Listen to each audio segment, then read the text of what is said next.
Čaute moreplavci. Keď vás zaujíma, ako cestovať na výletných lodiach, hoteloch, rezortoch a ušetriť, tak ste na správnom mieste. Práve teraz vám ukážem, ako cestujem ja a ako si bukujem výletné lode, plavby na výletných lodiach vďaka klubu Incruises oveľa lacnejšie. Takže otvoríme si našu aplikáciu Incruises.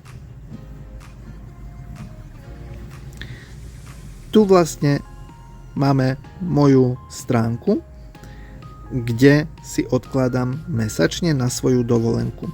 Prečo hovorím, že si odkladám mesačne? Pretože toto je klub, ktorý je založený na členstve. Vy si vlastne platíte mesačný poplatok, ktorý ale využívate na svoju dovolenku.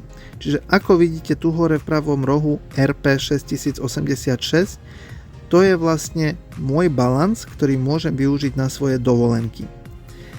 To znamená, že ja som si zaplatil z týchto peňazí iba polovicu.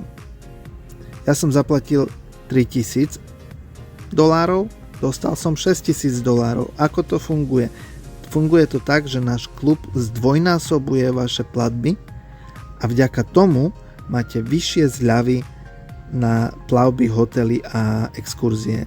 Ako vidíte, tu máme exkurzie vyše 150 000 po celom svete, hotely vyše 150 000 po celom svete a takisto plavby vyše 21 000 po celom svete.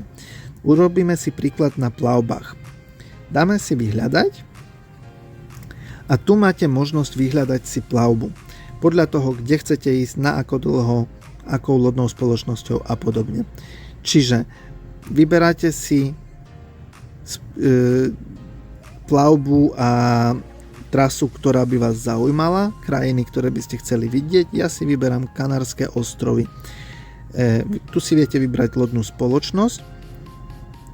Pracujeme so 14 najväčšími lodnými spoločnosťami na svete a stále ich pribúda, stále ich bude viac. Čiže ďalej si vyberáme mesiac, ja si vyberiem december a ideme vyhľadávať. Našlo nám to 25 plavieb po Kanárskych ostrovoch v decembri. Tu máme napríklad prvú $857 za osobu. Ja ale chcem sumu za dve osoby rovno, tak tu si to viem krásne odkliknúť a mi ukazuje, že $1714 za dve osoby na 7 noci 1. decembra 25 až po 8. decembra 25. Ďalej si ja to viem ešte zúžiť pomocou